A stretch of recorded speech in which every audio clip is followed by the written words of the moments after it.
오늘은 요한복음 11장 17절에서 37절 말씀 중심으로 죽음의 자리에서 계시되는 부활이신 그리스도라고 하는 제목의 말씀으로 함께 은혜를 나누려고 합니다. 사랑하는 다솜가족 여러분, 우리가 잘 아는 요한복음 11장은 단순히 나사로가 살아났다라고 하는 기적의 이야기가 아닙니다. 오늘 본문은 죽음이라고 하는 인간의 절망 그 한복판에서 예수님 자신이 누구신지를 드러내시는 계시의 사건입니다. 그리고 더 깊이 들어가면 이 사건은 단지 한 사람의 부활만이 아니라 십자가와 부활로 이어지는 구속사의 중심을 미리 보여주신 장면입니다. 오늘 우리는 이 말씀을 통해 이미 주님과 연합된 우리에게 그 연합이 실제로 무엇을 의미하는지를 함께 확인하게 될 것입니다.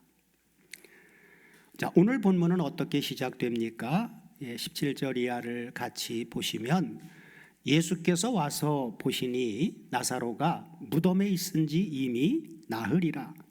베다니는 예루살렘에서 가깝기가 한 오리쯤 되매 많은 유대인이 마르다와 마리아에게 그 오라비의 일로 의문하러 왔더니 마르다는 예수 오신다는 말을 듣고 곧 나가 맞되 마리아는 집에 앉았더라.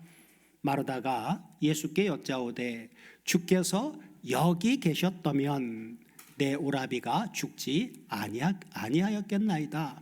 그러면서 그러나 나는 이제라도 주께서 무엇이든지 하나님께 구하시는 것을 하나님이 주실 줄을 아나이다 하고 말씀합니다. 자, 예수님이 베다니에 도착하셨을 때 나사로는 이미 어떻게 됐어요? 죽은 지 하루도 아닌 나흘이나 되었습니다. 여기서 나흘이라고 하는 이 표현은 단순한 시간이 아닙니다. 당시 유대인들의 인식은 사람이 죽은 지 3일이 지나면 아직 희망이 남아있다라고 하는 것이 아니라 돌이킬 수 없는 죽음으로 여겨지는 아주 완전한 죽은 상태였습니다. 다시 말해 지금 이 상황은 아직 희망이 남아있는 것이 아니라 완전히 끝났다라고 하는 선언과 같은 상태입니다. 당시 유대인들은 죽은 지 3일까지는 영혼이 시신 주변을 머물지만 4일째부터는 영혼이 완전히 떠나 그 몸이 부패하기 시작된다고 믿었다고 합니다. 예수님이 이 말씀을 하실 당시 배경이 그래요. 자, 그러므로 예수님의 이 기적의 사건은 기적을 넘어선 재창조가 필요한 그 시점에서 주님이 직접 개입하신 것이죠. 자, 마르다가 예수님께 나와서 이렇게 말합니다. 뭐라고요? 주께서 여기 계셨다면 내 오라비가 죽지 아니하였겠나이다. 자, 이 말 속에는 두 가지가 함께 담겨져 있습니다. 그것은 주님이 계셨다면 살릴 수 있었다라고 하는 믿음과 그리고 하지만 지금은 죽은 지 나흘이나 되었으니 지금은 이미 늦었습니다 라고 하는 그녀의 믿음의 한계입니다. 사랑하는 여러분, 이 모습은 바로 오늘 우리의 모습입니다. 우리는 예수님을 믿지만 여전히 시간의 한계, 그리고 상황의 한계, 그리고 죽음의 한계 속에서 우리의 믿음을 제한합니다. 그러나 오늘 본문은 분명히 보여주고 있습니다. 예수님은 늦으신 분이 아니라 죽음이 확정된 자리에서 일하시는 분이십니다. 죽음이 확정된 자리에서 일하시는 분. 그게 바로 창조자시죠. 창조자. 자, 예수님은 죽음이 확정된 자리에서 어떤 일을 하실 것을 마르다에게 말씀하십니까? 본문 23절을 이어지는 본문 23절을 보시면 이렇게 말씀하시죠. 자, 예수께서 가라사대 죽은 지 나흘이나 된 이제 완전히 살 가망이 없다고 생각하는 내 오라비가 어떻게 된다고요? 다시 살리라. 다시 살아날 것이다. 그때 마르다는 뭐라고 대답합니까? 위에서 앞에서는 뭐라 그랬어요? 이제라도 주님이 하나님께 구하시는 것은 하나님이 들으실 줄 안다고 그래놓고, 그죠? 마르다가 주님이 내 오라비가 다시 살리라 하니까 뭐라고요? 자, 마르다가 가로되 마지막 날 부활에는 다시 살 줄을 내가 모르는 게 아니라 그건 다 알고 있습니다.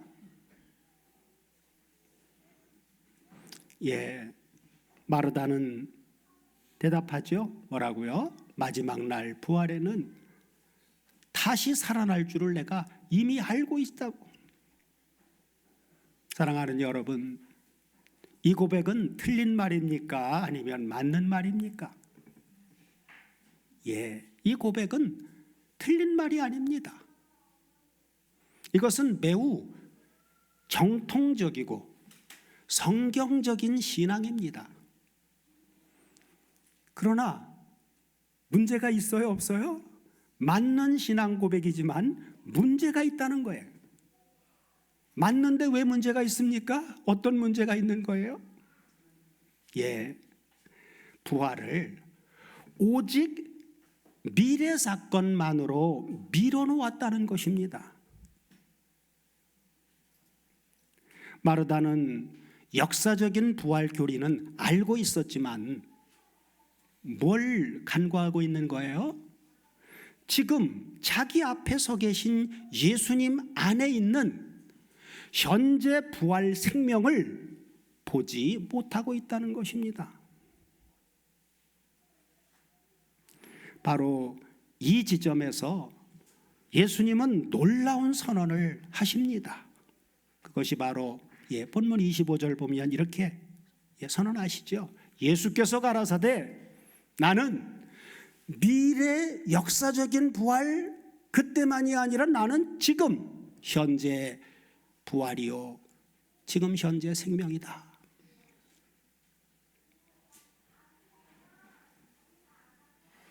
여기서 나는이라고 하는 부분은 헬라어 에고에이미입니다. 에고에이미.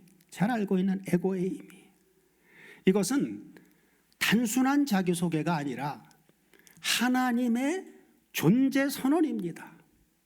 예수님은 말씀하십니다. 뭐라고요?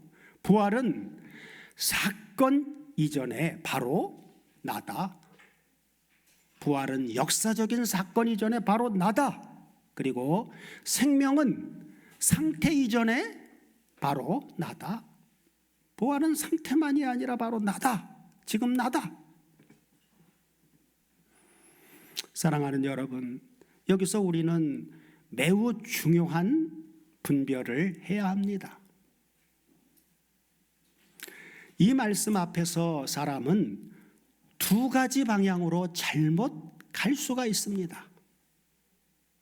먼저는 본문의 마르다와 같은 부활 신앙의 오류입니다. 부활을 어떻게 해요?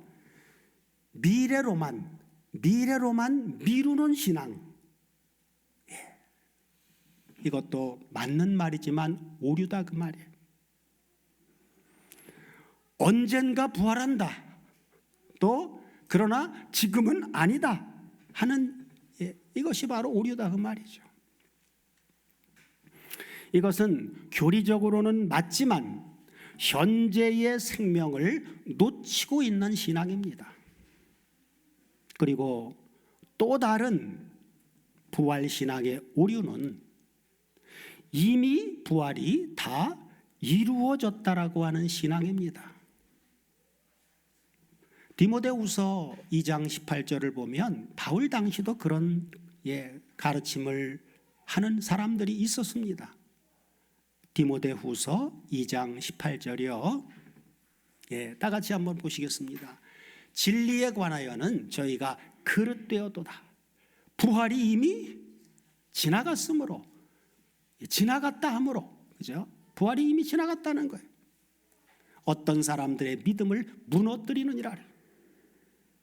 여기서 말하는 부활은 마르다가 고백했던, 그렇죠? 역사적인 미래에 성취될 역사적인 부활 신앙관을 무너뜨리는 그런 가르침이 바울 당시에도 있었다고 말이에요.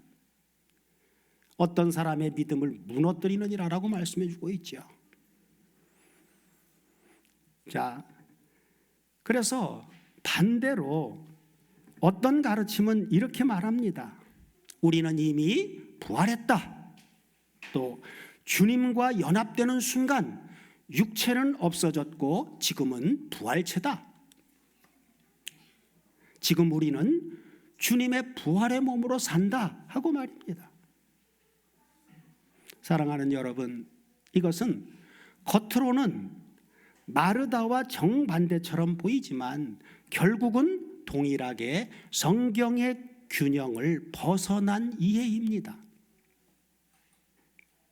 왜냐하면 성경은 부정보혈에 의해서 태어난 과거의 물질적인 우리의 몸이 없어졌다거나 그리고 우리 몸이 예수님의 부활체로 대체된다라고 말하지 않고 성경은 우리 몸이 변한다고 말씀하시기 때문입니다. 우리 몸이 변하는 거예요. 다음 주에 나누겠지만 나자로는 죽은 나자로를 살릴 때 나자로의 몸이 다른 몸으로 대체가 됐습니까? 바뀌었습니까? 아니죠. 죽은 나자로 그대로의 몸이 살아난 거예요. 이게 변화된 것입니다.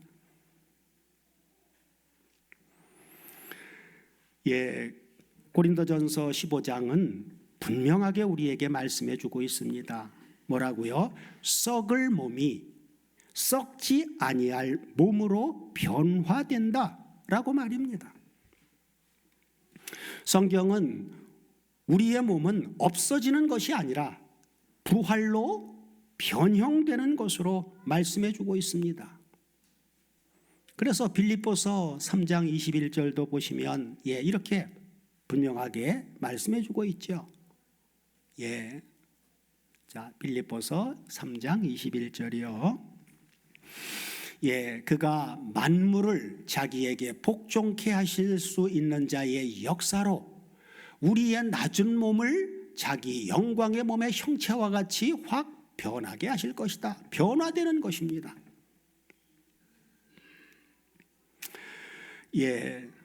만약 지금 우리가 이미 부활체라면 어떤 문제가 발생하겠습니까?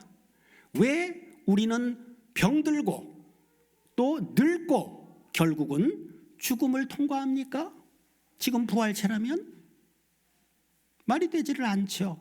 예수님 부활체가 또다시 병들고 죽고 그런 일이 일어납니까? 예수님의 죽으심과 부활은 영원한 단번의 사건입니다. 또다시 죽고 살아나는 그런 일은 없어요.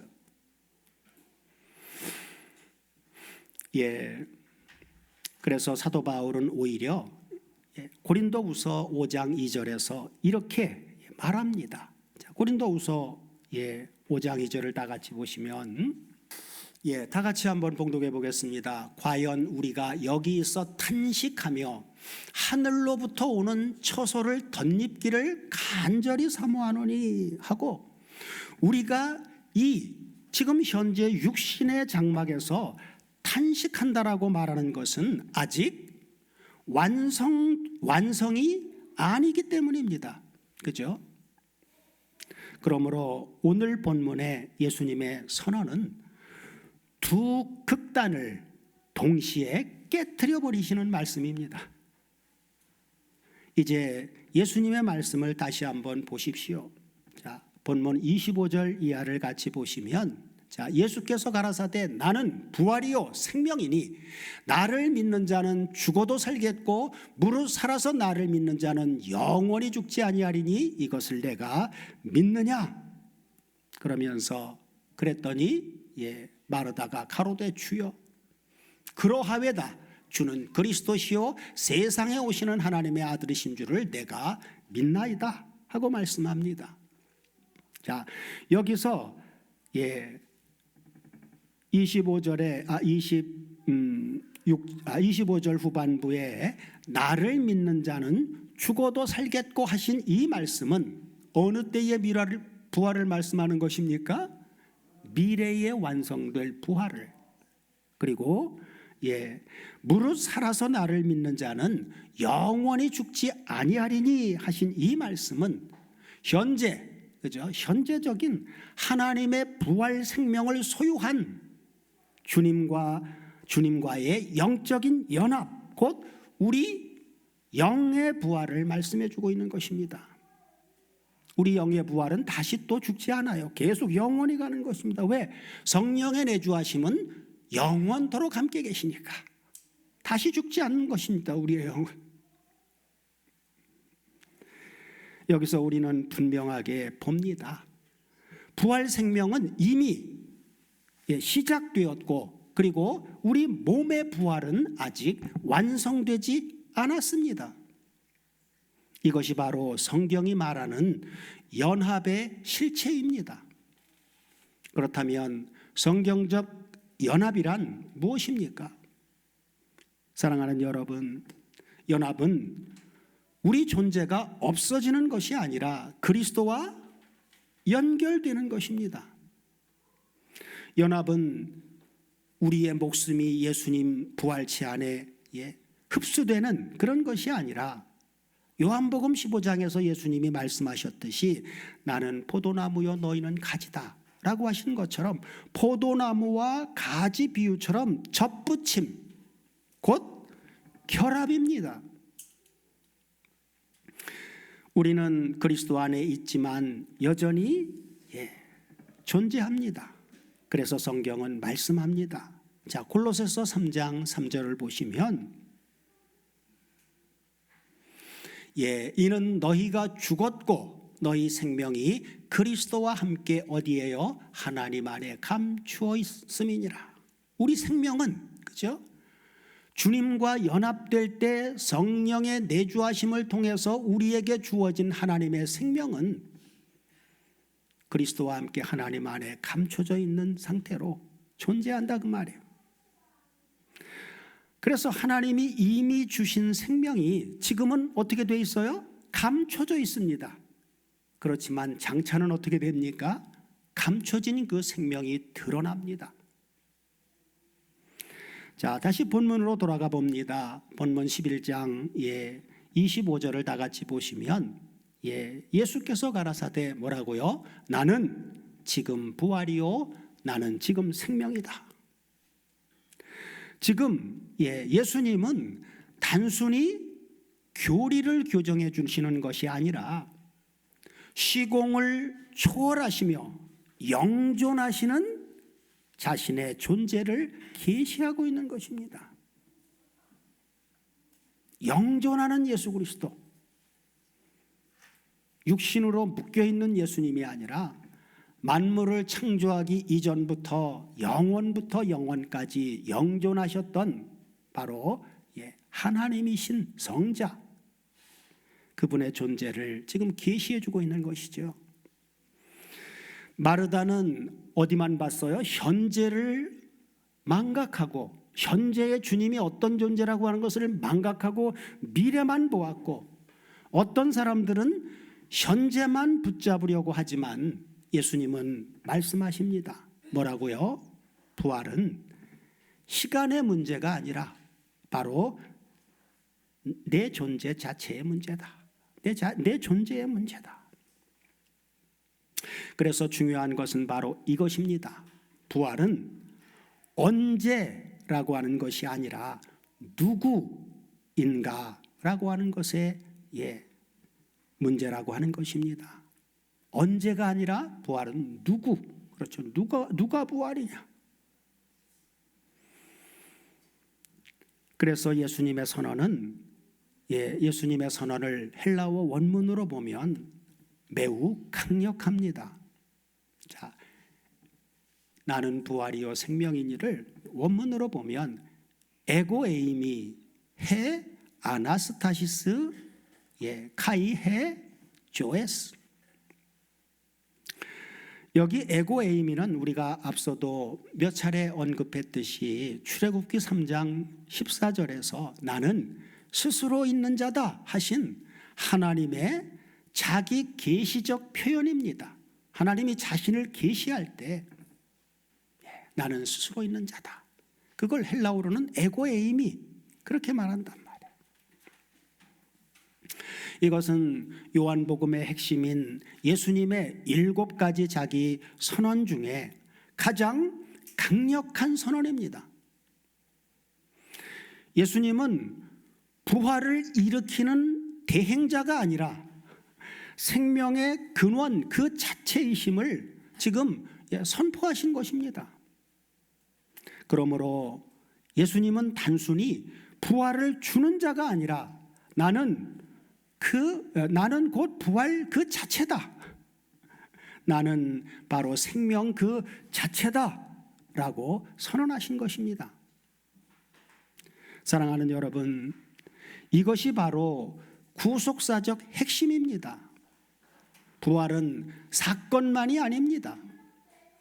또한 생명은 상태만이 아닙니다. 부활은 사건 이전에 영존하시는 인격이신 우리 주 예수 그리스도이십니다.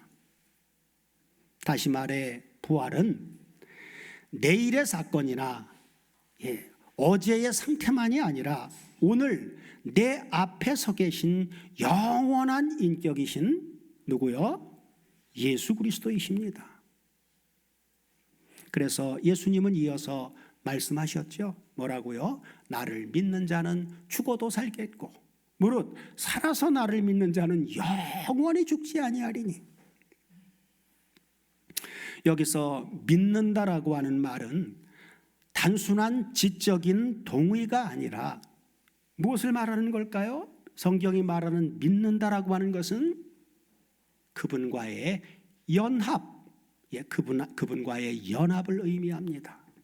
그래서 요한복음 1장 12절을 다 같이 보시면 이렇게 말씀해 주고 있죠. 자, 영접하는 자 곧 그 이름을 믿는 자들에게는, 그죠? 믿음은 곧 뭐예요? 영접이죠. 영접은 연합이잖아요. 그죠? 하나님의 자녀가 되는 권세를 주셨으니 하고 말씀해 주고 있는 것이죠. 이렇게 주님과 연합되는 이 영접 사건은, 믿음의 사건은 13절 보면 뭐라고요? 이는 혈통으로나 육정으로나 사람의 뜻으로 되는 것이 아니라 오직 하나님께로서 난 자들이니라. 여기서 말하는 오직 하나님께로 났다는 게 과거 우리가 생각했던 것처럼 창세전에 우리가 실존했다가 뭐 이런 거 아닙니다. 그런 얘기 아니에요. 거듭난 이야기를 하고 있는 거예요. 믿음으로 예수를 영접하는 순간 바로 하나님께로부터 다시 태어난 재창조되어진 거듭난 이야기를 하고 있는 것입니다. 그러므로 이미 주님과 연합된 하나님의 자녀는 육체의 죽음을 지나가더라도 하나님이 주신 생명 안에 우리는 영원히 계속 존재하는 자입니다. 그렇다면 마리아의 부활신앙과는 어땠을까요? 자, 본문 28절 이하를 보면 마르다와 대화를 마치고 난 다음에 이렇게 연결이 되죠. 이 말을 하고 돌아가서 가만히 그 형제 마리아를 불러 말하되 선생님이 오셔서 너를 부르신다 하니 마리아가 이 말을 듣고 급히 일어나 예수께 나가되 예수는 아직 마을로 들어오지 아니하시고 마르다에 맞던 곳에 그저 계시더라. 그러면서 이어서 31절 보시면 마리아와 함께 집에 있어 위로하던 유대인들은 그의 급히 일어나 나가는 것을 보고 곡하러 무덤에 가는 줄로 생각하고 따라가더니 마리아가 예수 계신 곳에 와서 보이고 그 발 앞에 엎드려 가로되 뭐라고요? 주께서 여기 계셨다면 내 오라비가 죽지 아니하였겠나이다 하더라. 마리아가 예수님께 나와서 말하죠. 뭐라고요? 주께서 여기 계셨다면. 누구하고 똑같은 소리를 합니까? 그 언니의 그 동생이죠. 마리아 역시 마르다와 똑같은 부활 신앙관을 가지고 있습니다. 미래적인 부활만을 국한하고 있어요. 제한하고 있습니다. 이때 예수님의 반응이 중요합니다. 성경은 이렇게 말씀하고 있지요. 자, 33절 본문 33절 34절을 다 같이 보시면 예수께서 마리아의 우는 것과 또 함께 온 유대인들의 우는 것을 보시고 심령에 통분히 여기시고 민망히 여기사 가라사대 그를 어디 두었느냐 가로되 주여 와서 보시옵소서 하니.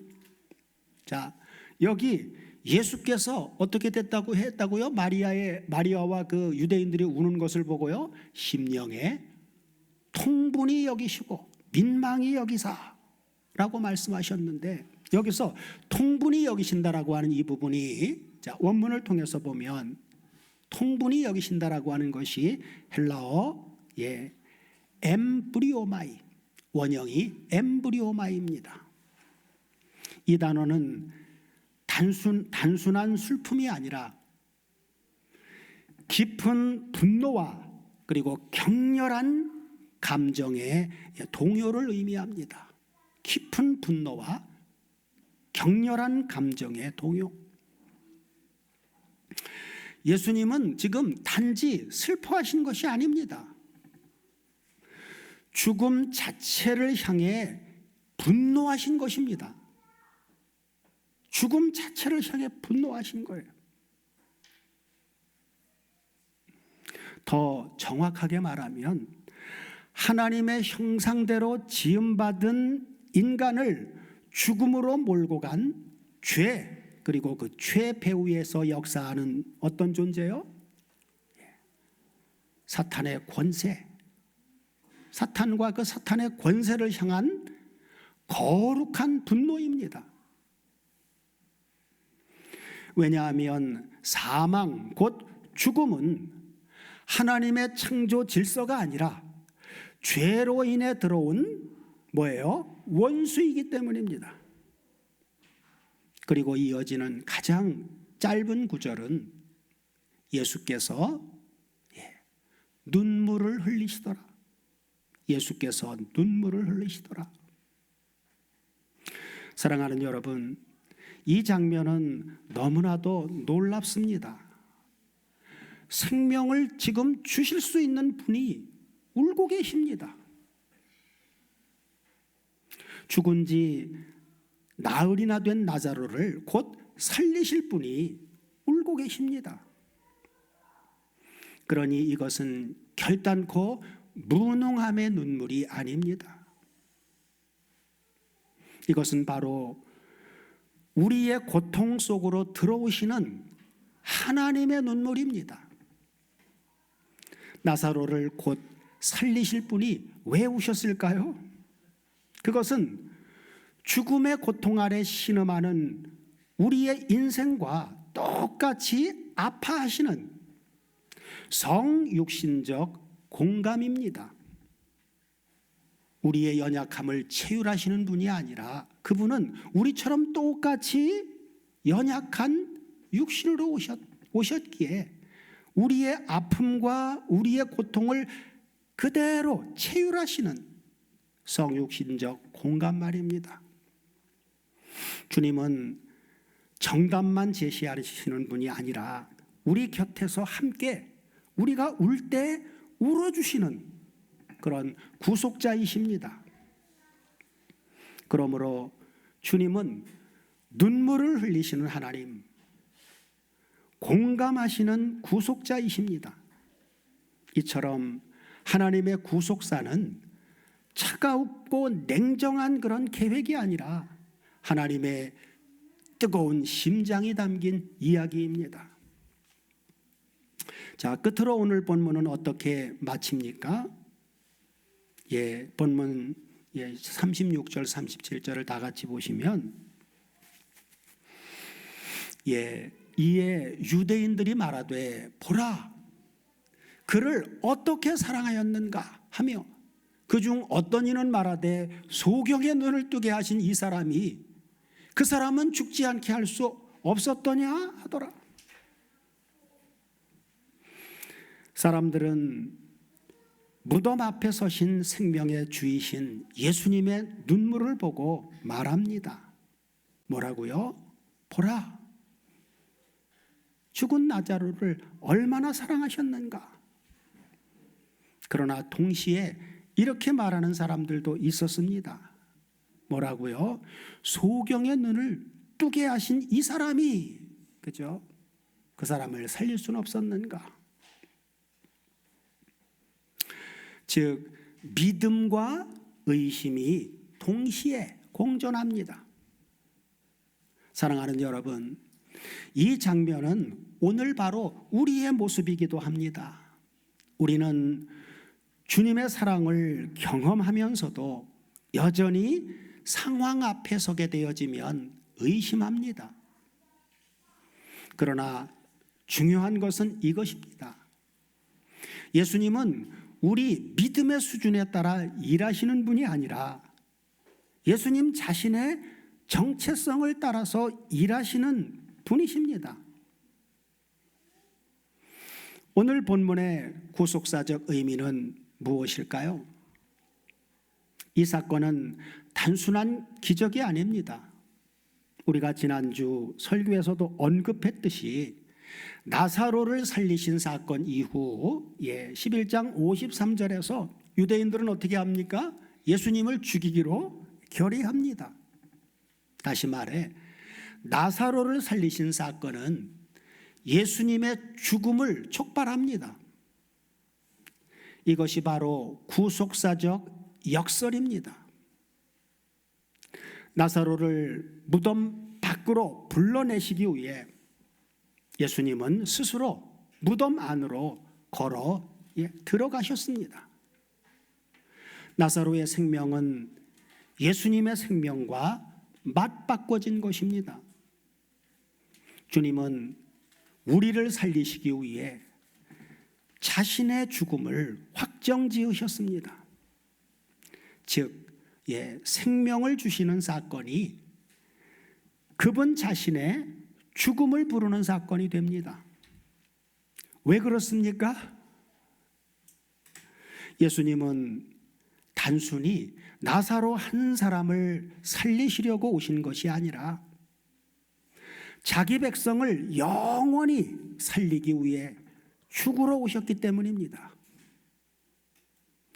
우리 주 예수 그리스도는 죽음을 향해 걸어가시는 생명의 주님이십니다. 오늘 본문이 우리에게 주는 적용은 무엇일까요? 사랑하는 여러분, 우리 다섬 공동체는 이미 알고 있습니다. 우리는 이미 주님과 연합된 자들입니다. 그러나 오늘 본문은 우리에게 이렇게 묻습니다. 주님과의 연합이 너희의 실제 삶 속에서 어떻게 드러나는가 하고 말입니다. 첫째로 우리는 죽음의 자리에서도 무너지지 않는다는 것입니다. 왜냐하면 우리의 생명은 상황이 아니라 그리스도 안에 지금 있기 때문입니다. 둘째로 우리는 슬픔 속에서도 소망을 가진다는 것입니다. 예수님도 우셨습니다. 그러나 그 눈물은 절망이 아니라 생명을 향한 눈물이셨습니다. 우리의 눈물도 마찬가지여야 합니다. 셋째로 우리는 이미 부활 생명 안에 있는 자라고 하는 것입니다. 그러나 이 말은 이미 부활체가 되었다라고 하는 뜻이 아닙니다. 우리는 이미 부활 생명을 가진 자이기 때문에 장차 부활할 자입니다. 그래서 우리의 신앙은 나는 이미 완성되었다는 것이 아니라 나는 반드시 완성될 자이다 하는 것입니다. 사랑하는 여러분, 우리는 마르다처럼 부활을 미래로만 미루는 사람도 아니고 이미 다 이루어졌다고 착각하는 사람도 아닙니다.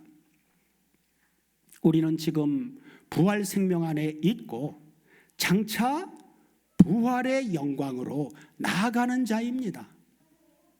그러므로 우리는 죽음 앞에서도 무너지지 않고 눈물 속에서도 소망하며 오늘을 부활 생명의 능력으로 살아갑니다. 그러므로 연합은 이미 시작된 새 생명이며 부활은 장차 반드시 완성될 영광입니다. 우리는 부활을 이미 다 완성한 사람이 아니라 그 부활의 영광을 향해서 매일 더 깊이 나아가는 사람입니다. 그러니 사랑하는 여러분, 우리의 부활 신앙은 이미 다 이루어졌다라고 하는 착각이 아니라 반드시 이루어질 것을 붙드는 소망입니다. 장차 임할 온전한 부활의 소망을 가슴에 품고 오늘이라는 이 시간 속에서도 생명의 주님과 동행하며 부활의 능력을 미리 맛보며 살아가는 복된 다솜 가족들이 모두가 되게 해주시기를 우리 주 그리스도 예수의 이름으로 축원합니다. 아멘.